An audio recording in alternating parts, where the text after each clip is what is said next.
परत हितगुज करायला आले ना मी तुमच्याशी. आता काय झालं माहितीये का, एक जरा थोडी कामं केली घरातली आणि जस्ट बसले मी, नुसते जस्ट बसले तर एक सुविचार आला याच्यात. यूट्यूब बघत होते तर त्याच्यात लिहिलेलं आहे, आयुष्य आरशासारखं आहे, आपण हसल्यावर आयुष्य आरशासारखं आहे, आपण हसल्यावरच ते हसतं. खरी गोष्ट आहे, म्हणून मी तुमच्याशी हितगुज करायला आले परत. आरसा नेहमी खोटं नाही बोलत. जर आपल्याला जर काही प्रॉब्लेम्स आले ना, आरशासमोर उभं राहावं आणि आपल्या मनातलं बोलून टाकावं. आपल्याला स्वतःचा मार्ग स्वतःलाच सापडतो.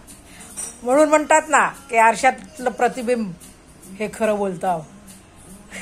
कधी कधी आपली सावली सुद्धा साथ सोडेल, पण आरशाच्या समोर उभं राहिलं ना तर आपलं प्रतिबिंब आपलं साथ सोडत नाही.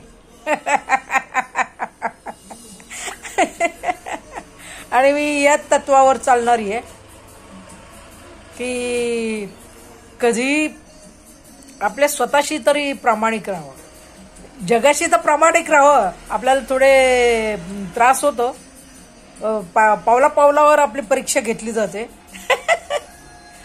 सध्याच्या मार्गाने चांगल्या कर्म करण्याने आपल्याला खूप त्रास होतो, पण त्याचा मार्ग कधीच सोडू नये.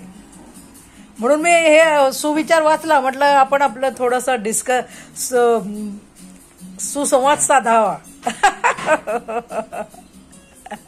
कारण मी पॉझिटिव्ह थिंकिंगचे लेक्चर्स घेते आणि पॉझिटिव्हच विचार करते. कुठल्याही परिस्थितीत मी पॉझिटिव्हच राहते कायम.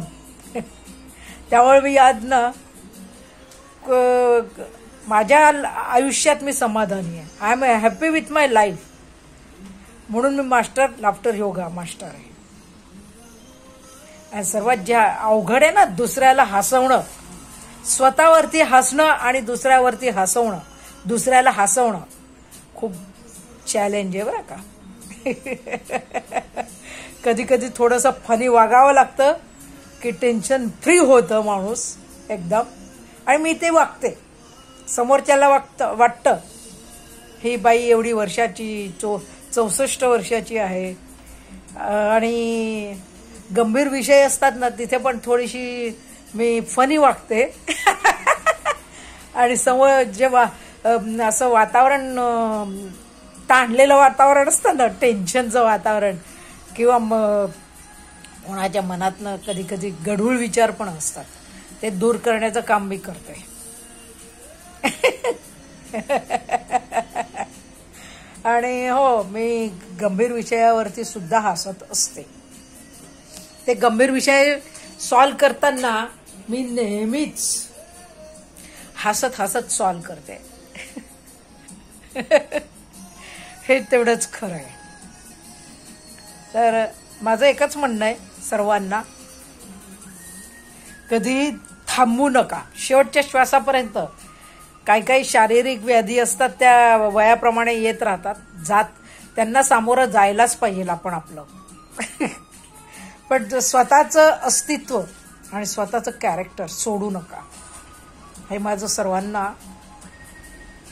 आव्हान आहे आणि नम्र विनंती आहे. जोपर्यंत तुम्ही जगाल ना, कोणाच्या हातात हे नाहीये, जीवन मृत्यू आपल्या हातात नाही, पण कसं जगणं आणि कसं आनंदी राहणं हे आपल्या हातात आहे.